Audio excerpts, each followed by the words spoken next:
నమస్తే, welcome to our channel. Ugadi నుంచి కొత్త పంచాంగం స్టార్ట్ అయిపోయింది.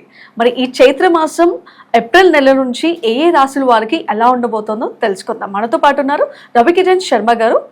గురుగారు నమస్తే. నమస్కారం అమ్మ. గురుగారు, ఏప్రిల్ నెలలో మిథున రాశి వారికి ఎలా ఉండబోతుందంటారు? మిథున రాశ్యాధిపతి బుధుడు ఏకాదశ స్థానంలో సంచారం చేస్తున్నాడు. తద్వారా మిథున రాశికి అద్భుత మహారాజ యోగంగా చెప్పవచ్చు. పట్టిందల్లా బంగారం అన్నట్లుగా ఉంటుంది. మిథున రాశి వారు ఏ రంగంలో అడుగుపెట్టినప్పటికీ కూడా అన్నిటి యందు కూడా విజయకేతనం ఎగరవేయడం అనేది జరుగుతుంది. ఏ పరంగా చూసుకున్నప్పటికీ కూడా బుధుడు అధిపతి కాబట్టి, వ్యాపారానికి అధిపతి బుధుడు కాబట్టి, వ్యాపార పరంగా చూసుకున్నట్లయితే వ్యాపారం దినదిన ప్రవర్ధమానంగా అభివృద్ధి చెందడము, గతంలో చూసుకున్న దానికి వ్యాపారం ఈ నెల చాలా బాగుంది అన్నట్టుగా ప్రతి ఒక్కరు కూడా వ్యాపారస్తులందరూ కూడా చాలా బాగుందని ముందు అడుగు వేస్తూ ఉంటారు.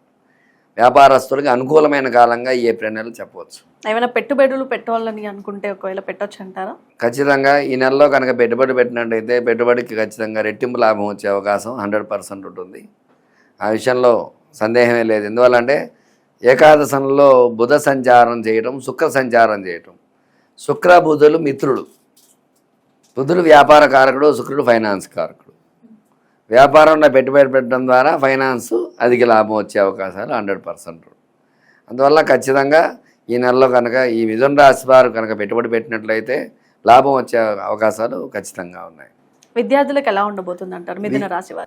విద్యార్థుల పరంగా కూడా విద్య చదువుకున్న పిల్లలందరూ కూడా మంచి జ్ఞాపశక్తితో పరీక్షలు అవన్నీ కూడా రాయటము, మంచి ఉత్తీర్ణతో పాస్ అవటము, అలాగే ఆలోచన శక్తి కూడా చాలా బాగుంటుంది వీళ్ళకి ఈ నెలలో. ఎందుకంటే నెక్స్ట్ ఏం చేయాలి, చాలామంది ఏమిటంటే విద్యార్థులు ఈ విషయంలో చాలా ఇబ్బంది పడుతున్నారు. ఇప్పుడు 10th అయిపోయిన తర్వాత నెక్స్ట్ ఏం చేయాలి, ఏ కోర్స్ తీసుకోవాలి, అట్లాంటి విషయాలు కన్ఫ్యూజన్స్లో చాలామంది ఉన్నారు. అటువంటి విషయాలకి ఒక క్లారిటీ అనేది ఖచ్చితంగా వీళ్ళు ఆలోచించి నిర్ణయం తీసుకోవడానికి, మంచి సజెషన్స్ తీసుకొని మంచి నిర్ణయం తీసుకొని మంచి అడుగు పెట్టడానికి ఈ మిథున రాశి వారికి మంచి అవకాశం ఖచ్చితంగా ఉంది. వ్యాపారంగా బాగుంది. అలాగే ఉద్యోగస్తులకి ఈ నెలలో ప్రమోషన్స్ వచ్చే అవకాశాలు ఖచ్చితంగా ఉన్నాయి. ఉద్యోగం కోసం ప్రయత్నం చేసేవారికి ఉద్యోగంలో ఖచ్చితంగా మంచి ఉద్యోగం రావటము, ఉన్న ఉద్యోగస్తులు ప్రమోషన్స్ రావడం, లేకపోతే విదేశాలకు బదిలీ అవ్వడం, ఇట్లాంటి అవకాశాలు ఈ మిథున రాశి వారికి ఖచ్చితంగా ఉన్నాయి. ఆరోగ్యంగా ఎలా ఉందంట? ఆరోగ్యపరంగా కూడా ఈ రాశి వారికి గతంలో ఉన్న సమస్యల నుంచి బయటపడే అవకాశం 100% ఉంది. గతంలో పెద్ద పెద్ద ప్రాబ్లమ్స్ ఫేస్ చేస్తున్నారు వీళ్ళు. ఆ ప్రాబ్లమ్స్ నుంచి ఇప్పుడు బయటపడి కొంచెం బాగుంది అని ఊపిరి పీల్చుకుంటా ఈ నెలలో ఆరోగ్యం పరంగా చూసుకున్నట్లయితే ఎట్లాంటి ఇబ్బందులు ఉండకుండా ఉంటాయి. ఖచ్చితంగా ఆరోగ్యం బాగుంటుంది. అలాగే వివాహ ప్రయత్నం విషయంలో చూసుకున్నట్లయితే వివాహం చేసే స్త్రీ పురుషులకి మంచి కాలంగా చెప్పవచ్చు. ఎందువల్ల అంటే రాశులు గ్రహాలన్నీ కూడా అనుకూలంగా ఉన్నాయి ఈ రాశికి, మిథున రాశికి. అందువల్ల గ్రహానుకూలత ఉండడం వల్ల మంచి సంబంధం రావడము, ఆ సంబంధం ఎలా ఉంటుంది అని టెన్షన్ ముందు ఏ విషయమైనా చూసుకుంటే వివాహ విషయంలో చాలా ఇబ్బందులు పడతారు.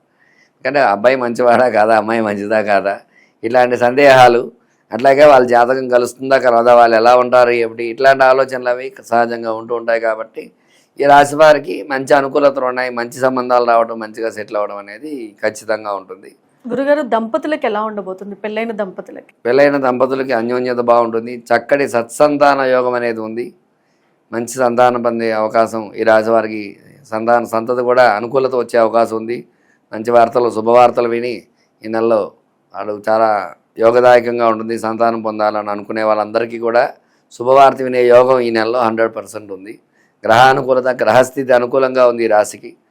ఇది గోచారవశాత్తు మనం చెప్పేది అంతా కూడా.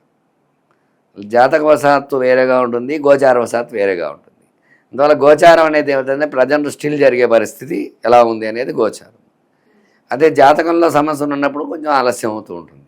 గురుగారు చెప్పారు, మరి మనకు కావలేదు అనుకున్నది ఎవరైనా అనుకుంటారు కూడా ఆస్కారం లేదు. ఎందువల్లంటే జాతకంలో అనేక సమస్యలు. ఎందుకంటే 12 రాశుల్లో కూడా గ్రహ సంచారత అనుకూలత ఉందా, ప్రతికూలత ఉందా అనే విషయాన్ని కూడా మనం చూపించుకోవడాన్ని బట్టే date of birth, time of place of birth ఖచ్చితంగా ఉంటే దానికి చక్కటి రెమెడీ చెప్తాను. నేను చెప్పింది పాటించినట్లయితే సంతానపరంగా ఇబ్బందులు లేకుండా వాళ్ళకి సంతాన యోగం కలిగే యోగం 100% అనేది ఉంటుంది. మరి గురుగారు, మిథున రాశి వారు ఏ భగవంతుని పూజిస్తే మంచి ఫలితాలు ఉంటాయంటారు? విష్ణు భగవాన్ అర్చన చేయటము, విష్ణు సహస్రనామ పూజ చేసుకోవటము, అట్లాగే లక్ష్మీనారాయణ ఆరాధన చేయటం అనేది చాలా విశేషం అన్నమాట అండి. వెంకటేశ్వర స్వామి గుడికి వెళ్ళటము, విష్ణుమూర్తి ఆరాధన చేయటము, ఇట్లాంటివి చేయటం ద్వారా చాలా అనుకూలతలు అనేవి ఈ రాశి వారికి ఉన్నాయి. అలాగే రియల్ ఎస్టేట్ రంగం కూడా చాలా బాగుంటుంది. స్టాక్ మార్కెట్స్లో స్టాక్స్ పెరగడము, వీళ్ళు వ్యాపారంలో పెట్టుబడులు పెట్టిన వారు, స్టాక్స్లో పెట్టిన వాళ్ళు చాలా బాగుంది స్టాక్ మార్కెట్ ఈ నెల చాలా అనుకూలంగా ఉంది మాకు అని చెప్తారు. ఏమంటే వ్యాపారాలు అవన్నీ కూడా ఇప్పుడే కొంచెం బాగుంటాయి చెప్పాలనుకుంటే గతంలో పోల్చుకున్నట్టయితే. అందువల్ల ఈ రాశికి స్టాక్ మార్కెట్లో స్టాక్స్ పెరగడం ద్వారా అనుకూలతలు వచ్చే అవకాశాలు ఉన్నాయి. రియల్ ఎస్టేట్ రంగం కూడా కొంచెం పుంజుకుంటుంది ఈ నెలలో. ఈ రాశి వారికి చక్కగా అనుకున్నటువంటి క్రయ విక్రయాలు జరిగి 100% అనుకున్నటువంటి సైట్లు అమ్మటము, దాని ద్వారా లాభాలు ఆర్జించడం అనేది ఖచ్చితంగా ఈ రాశి వారికి అనుకూలతలు ఉన్నాయి. మిథున రాశి వారు ఏ రత్నాన్ని ఉపయోగిస్తే మంచి ఫలితాలు ఉంటాయి? వీరు పచ్చ పట్టకం పెట్టుకోవడం చాలా విశేషం.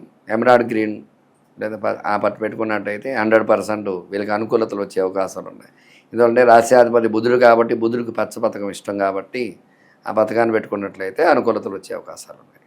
గురుగారు చాలా చక్కగా వివరించారు. ఉగాది నుంచి కొత్త పంచాంగం మొదలైంది కాబట్టి ఏ రాశుల వాళ్ళకి ఎలా ఉండబోతుందో తెలుసుకోవాలని అందరికీ ఆసక్తిగా ఉంటుంది.